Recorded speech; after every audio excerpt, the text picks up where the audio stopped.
जातियों के मामले को निम्नलिखित तरीके से नियंत्रित किए जाते थे। जातियों ने अपने नियम और कानून बनाए। जाति पंचायत नामक बड़े बुजुर्गों की एक सभा होती थी जो नियम आदि को लागू करवाती थी।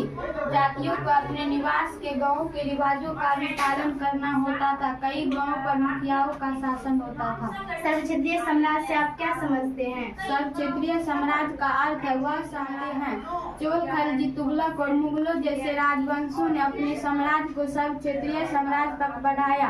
उपमहाद्वीप के अधिकांश क्षेत्रों को इन बड़े और छोटे राज्यों की विरासत के साथ छोड़ दिया गया था जिन्होंने शताब्दियों में हिंदुस्तान शब्द का अर्थ कैसे बदला है? सदियों से हिंदुस्तान शब्द का अर्थ विभिन्न तरीकों से बदला है। 13वीं में जब फारसी के इतिहासकार मिनहाज सिराज ने इसका उपयोग किया तो इसका आशय पंजाब, हरियाणा और गंगा और यमुना के बीच में स्थित इलाकों से था।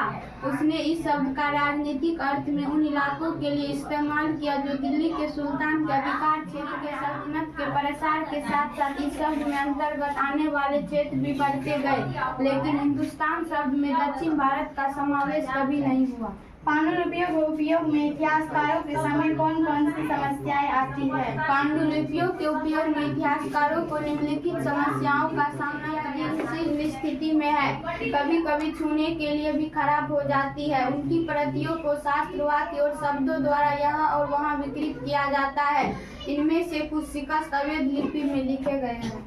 अतीत में विदेशी किसे माना जाता था? मध्यकाल में गांव में आने वाले कोई भी अनजान ऐसे व्यक्ति को हिंदी में परदेशी और फारसी में अजनबी कहा जाता था। इस भौगोलिक परिवर्तनों की तालिका दें। इस अवधि के साथ जुड़े कुछ तकनीकी परिवर्तन: सिंचाई में फारसी पाया मुकाबले में आगे या बुनाई में चरखा, नए खाद्य पदार्थ और पैर जैसे आलू, मक्का, मिर्च और कॉफी।